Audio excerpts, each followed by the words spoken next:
হিসেব করে যদি দেখা যায় তাহলে কিন্তু দেখবে হাউসওয়াইফরা ইনকাম না করতে পারে কিন্তু তারা বেকার নয়। আসলে ব্যাপার হচ্ছে একটা সংসার করতে গেলেও কিন্তু যোগ্যতা লাগে। তো hello everyone, welcome back to my channel. আশা করছি সকলেই খুব ভালো আছো। বীরভূম জেলার ছোট্ট একটা শহর থেকে আমি সুধা আবারও চলে এসেছি নতুন দিনে নতুন আরও একটা ব্লগ নিয়ে। আই হোপ আজকের ব্লগটাও তোমাদের খুবই ভালো লাগবে। সকাল টাইমে আজকে অন্যরকমভাবে একটু ব্লগটা স্টার্ট করেছি, যেহেতু গরমের দিন পড়ে গেছে ওই জন্য না সকালে উঠেই আমি টিফিনটা ছেলে রেডি করে নিয়েছিলাম। আর এই যে দেখো, ছেলে কিন্তু নিজের ফেভারিট একটা চামচ ভরে দিয়েছে। আসলে এই চামচটা দিয়ে নুডলস খেতে ছেলে খুব ভালোবাসে, তো ওইদিকে কিন্তু নিজের সুবিধা মতো একটা চামচ নিয়ে নিল। তারপর দেখো আমি আজকে রান্নাঘর থেকে ব্লগটাকে স্টার্ট করেছি। আসলে কিছুদিন আগের ভিডিওতে তোমরা দেখেছিলে ছাদের উপর একটা স্টোর রুম হয়েছিল, তো ওখানে কিন্তু দরজা জানলায় আমি আসলে প্রাইমার দিতে দিয়েছি একটা মিস্ত্রিকে। তো তার পিছনে একটু টাইম দিতে হচ্ছে, এদিকে কিন্তু ছেলের স্কুলও আছে, তো দুই দিকে তো টাইমটা ম্যানেজ করা অসুবিধা। ওই কারণে পুজোটা পরে দেবো আর রান্নাটা আগে সেরে নেবো। এই যে দেখো, ডাটা কুমড়ো আলুর একটা তরকারি হলো, আর ওইদিকে কিন্তু ঢেঁড়স আলুর তরকারি চাপিয়ে খাইয়ে দাইয়ে ছেলেকে দেখো একটা ডিমের অমলেটও কিন্তু মাঝে করে দিয়েছিলাম। এবার কিন্তু স্কুলের গাড়ির জন্য অপেক্ষা করছি। এই যে পিছন দিয়ে যে রুমটা দেখতে পাচ্ছ শাটার দেওয়া রয়েছে, এটা কিন্তু আমাদের বাড়িরই পিছন দিকের রাস্তায়। তো আসলে কি বলতো, এখানে বসে থাকলে না রাস্তা দিয়ে যে গাড়িগুলো যায় সেটা দেখা যায়। ওই কারণে কিন্তু ছেলেকে খাইয়ে দিয়ে এখানে বসিয়ে রাখলাম। আর একটুখানি না বসলে না ও একটু অস্বস্তি বোধ করে, কেন কি পেট ভর্তি খাবার খেয়ে স্কুলে যায়, তো আর ভাত খেয়ে একটুও বসতে পারি না। তো যাই হোক, শেষ ম্যাচ দেখো ছেলেকে আমি গাড়িতে চাপিয়ে দিয়ে এসে তারপর এদিকে স্নানটা সেরে নিয়েছি। স্নান সেরেই কিন্তু দেখো এবার আমি পুজোটা দিয়ে ফেলবো।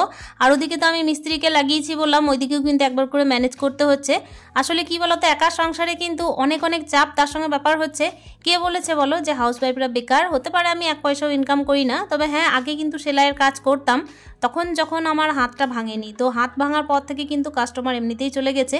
তাই বলে যে আমি বেকারত্বে জীবন পার করছি তাও নয়। আসলে কি বলতো, প্রত্যেকটা হাউসওয়াইফরাই মানে নিজেদের সংসারের পিছনে অক্লান্ত পরিশ্রম তো করেই করে, তার সঙ্গে ব্যাপার হচ্ছে নিজের বুদ্ধিটাকেও যেখানে খাটাতে হয়, মানে আমার মতো সংসারের কথা বলছি, যেখানে বুদ্ধি প্লাস হচ্ছে শ্রম, এই দুই দিয়েই যখন নিজের সংসারটাকে ধরে রেখেছি, তখন তো একটা হাউসওয়াইফকে নিজের যোগ্যতা প্রমাণ করতেই লাগে, তাই না? আর আমি কিন্তু নিজের যোগ্যতা মানে কঠিন পরিস্থিতিতেও প্রমাণ করার চেষ্টা করেছি। এই কথাটা আমি বলার চেষ্টা করলাম কেন জানো তো, একদিন যাচ্ছিলাম টোটোতে, তো টোটোতে কিন্তু যাচ্ছিলাম একটা কাকুর সাথে। সেই কাকুটা হচ্ছে আমার বান্ধবীর কাকু। তো বান্ধবী কিন্তু বর্তমানে একজন টিচার, স্কুল টিচার। তো সে কিন্তু নিজের জায়গায় একদম পারদর্শী, সে নিজের জায়গায় প্রতিষ্ঠিত। আর হ্যাঁ, আমার সঙ্গে সঙ্গে কিন্তু যারা আমার মানে ব্যাচম্যান ছিল, তারা কিন্তু সবাই মিলেই পড়াশুনো করে একটা নিজস্ব একটা পথ তৈরি করতে পেরেছে। আমি যেটা হয়তো পেরে উঠতে পারিনি। আসলে আমি বিয়ের পরপর বাচ্চা নিয়েছি, তার সঙ্গে নিজেও চেষ্টা করিনি। নিজের সংসারকেই ধর্ম কর্ম বলে মনে করেছি। যেখানে আবার কি হাজব্যান্ড বাইরে থাকেন, সেখানে তো ছেলের দায়িত্ব, সংসারের দায়িত্ব সমস্তটাই যখন তুলে নিতে হয়, কোনো হাউসওয়াইফ দেখবে নিজের জন্য কিন্তু ভাবেই না। ওই জন্য সমস্ত যোগ্যতা নিজের সংসারের পিছনেই লাগানোর চেষ্টা করে। তাই বলে যে সংসার করতে যোগ্যতা লাগে না, সংসার যে এমনি এমনি হয়ে যায় তাও তো নয়। সংসার করতেও কিন্তু অনেক অনেক যোগ্যতা লাগে। যারা ভাবে যে ওই যে 2 পয়সা ইনকাম করলে মাসের শেষে যখন টাকা ভর্তি নিয়ে আসে বাড়িতে, তখনই হয়তো সেটা ইনকাম, তাছাড়া কিন্তু কোনো যোগ্যতা নেই হাউসওয়াইফদের। তো সেই সব মানুষের চিন্তাধারা যে কতটা নিম্নমানের হতে পারে, সেটাই কিন্তু আজকে ভিডিওতে বলার চেষ্টা করছি। আসলে কি বলতো, ওই যে বললাম যে কাকুটার কথা, তো সেই কাকুটা কিন্তু আমি যখন টোটোতে চেপেছিলাম তারপরে উনি চেপেছিলেন। আর দেখো বিষয়টা হচ্ছে, যখন আমার বান্ধবীর কাকু, তাহলে হচ্ছে আমারও কাকু, তাই না? উনি তো আমারও গুরুজন, সেই জন্য কিন্তু আমি ওনাকে কখনোই মানে অবজ্ঞা করে বা অসম্মান করে চলি না। কিন্তু উনি সেই মুহূর্তে টোটোয় যেতে যেতে এতটা একটা বাজে কথা বললেন, সেটা শুনে আমার খুব মনটা খারাপ হলো। আসলে উনি বললেন যে তুই পড়াশুনো করে কী বা করতে পারলি, দেখ আমার ভাইজিকে, মানে ভাইজি আজকে যে স্কুল টিচার, সবার তো আর কপাল সমান হয় না, তোর কপালটাই খারাপ। এই কথাটা শোনাতে আমার প্রচণ্ড খারাপ লেগেছিল, যে সত্যিই কি সংসার করতে গেলে প্রত্যেকটা হাউসওয়াইফকে কোনো ইনকাম করতেই হবে? ইনকাম তো করাটা খুবই ভালো ব্যাপার, সত্যি কথা বলতে ইনকাম তো সবার ভাগ্যে থাকে না, আর সবসময় তো কারো দ্বারা সম্ভব হয়ে ওঠে না সংসারটাকে ছেড়ে বাইরে বাইরে ইনকাম করা। সবার পক্ষে যদি এটা সম্ভব হতো, তাহলে দেখো আজকালকার দিনে কোনো মেয়ে কিন্তু বসে থাকতো না।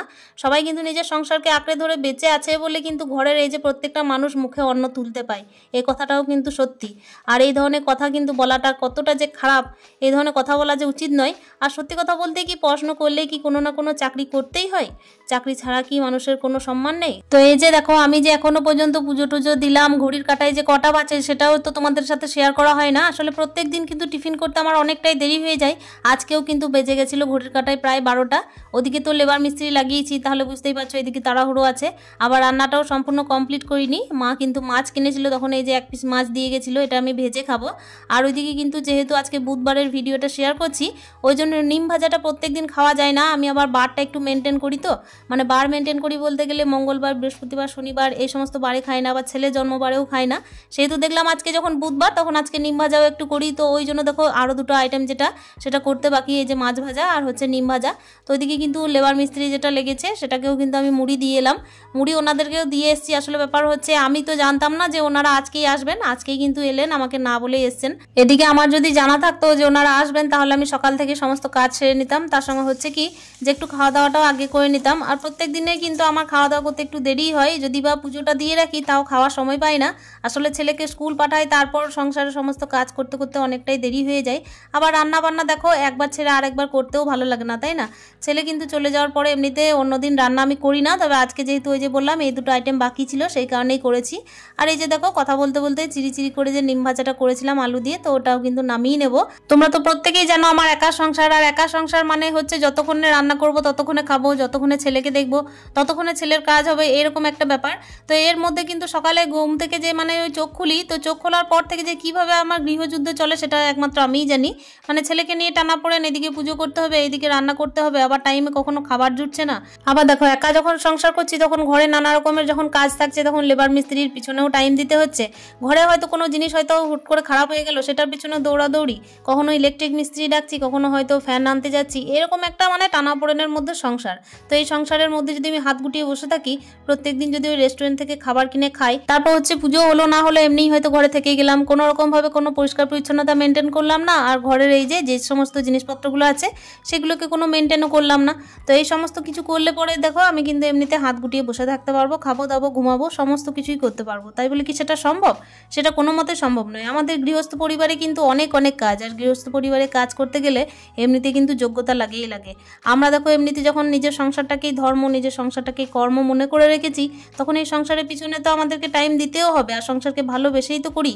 এমনিতে তো আমাদেরকে কেউ চাপ দেয় না যে সংসার করতেই হবে বা কিছু, এমনিতে কিন্তু প্রত্যেকে আমরা ভালোবেসেই করি, সংসারটাকে নিজের সন্তানের মতো মনে করি। ওই কারণে কিন্তু আমরা প্রতিজ্ঞাবদ্ধ যে আমরা যেই সংসারটাকে মানে লালন পালন করছি, একরকম সংসারটাকে মেয়েরাই কিন্তু জন্ম দেয়, একরকম সংসারের জননীও কিন্তু মেয়েরাই। এই কথাগুলো যে কে কখন বুঝবে আমি তো বুঝে উঠতে পারছি না।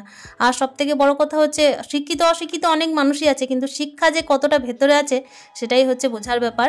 তো এই যে দেখতেই পাচ্ছ সংসারে অনেকগুলো কাজকর্ম হলো, টেবিলটাও মোছা হলো, গ্যাসটার সব কিছু মোছা হয়ে গেল। ওইদিকে তো রান্না বান্না খাওয়া দাওয়াও কিন্তু আমি আজকে করে নিয়েছি, তবে খাওয়া দাওয়া করতে আমার অনেকটাই বেলা হয়েছিল, মানে ওই 3টে পেরিয়ে গেছিলো, 3:30ও বলতে পারো, কেন কি লেবার মিস্ত্রিদের জন্য মানে পিছনে টাইম দেওয়া, আর ওদিকে যে কাজটাই দেখবো না সেটাতেই কিন্তু ব্যাঘাত ঘটে যাবে। তার সঙ্গে ব্যাপার হচ্ছে কি এটা এনে দিতে হবে সেটা এনে দিতে হবে, মানে এই ধরনের একটা বিষয় আছেই আছে।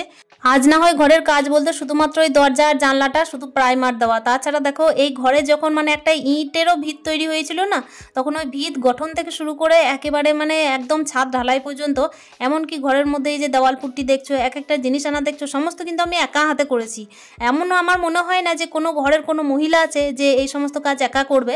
লেবারদের সঙ্গে গিয়ে গিয়ে কাজ দেখা, তার সঙ্গে ব্যাপার হচ্ছে সমস্ত জিনিস নিজে একা জোগাড় করা, সমস্ত কিছুর পেমেন্ট করা, এইগুলো কিন্তু একটা পুরুষ মানুষের সম্মান করেছি আমি। কখনোই কিন্তু নিজে মানে কোনো রকমভাবে কারোর উপর নির্ভর হয়নি, কোনো রকমভাবে কাউকে মানে বলিও নি যে আমার এই কাজটা করে দাও। আসলে বলবোই বা কেন, আমার সংসার আমি নিজে যতটা পারবো ততটাই অনেক। আর কেউ যদি করে দিতে চায় নিজের স্বইচ্ছায় তখন একটা আলাদা ব্যাপার, আর আমার করে দেওয়ার মতো কেউ নেই। যেটা সত্যি সেটা আমি বলেই দিচ্ছি, আমি কিন্তু এই যে চেনা মানুষের ভিড়েও অচেনা। আর এই যে দেখো কথা বলতে বলতে কিন্তু একেবারে চলে এসেছি জামা কাপড় গুছাতে, তারপর হচ্ছে যে বিছানাটা একটু পরিষ্কার করে নিলাম। এই রুমটা কিন্তু আমার মা বাবারা থাকে। আজকে এমন জায়গায় দাঁড়িয়েও কিন্তু মেয়েরা দেখো ঘরে বসেও ইনকাম করে। তার সঙ্গে ব্যাপার হচ্ছে যারা যারা এই যে ইউটিউবিংয়ে যুক্ত হয়েছে তারাও কিন্তু আজকালকার দিনে যে শুধুমাত্র বসে আছো তাও নয়, ঘর সংসারে কাজ সামলে তারপর হচ্ছে ইউটিউবিং করা সেটাও কিন্তু মুখের কথা নয়, যারা হচ্ছে করছে তারাই বুঝতে পারবে।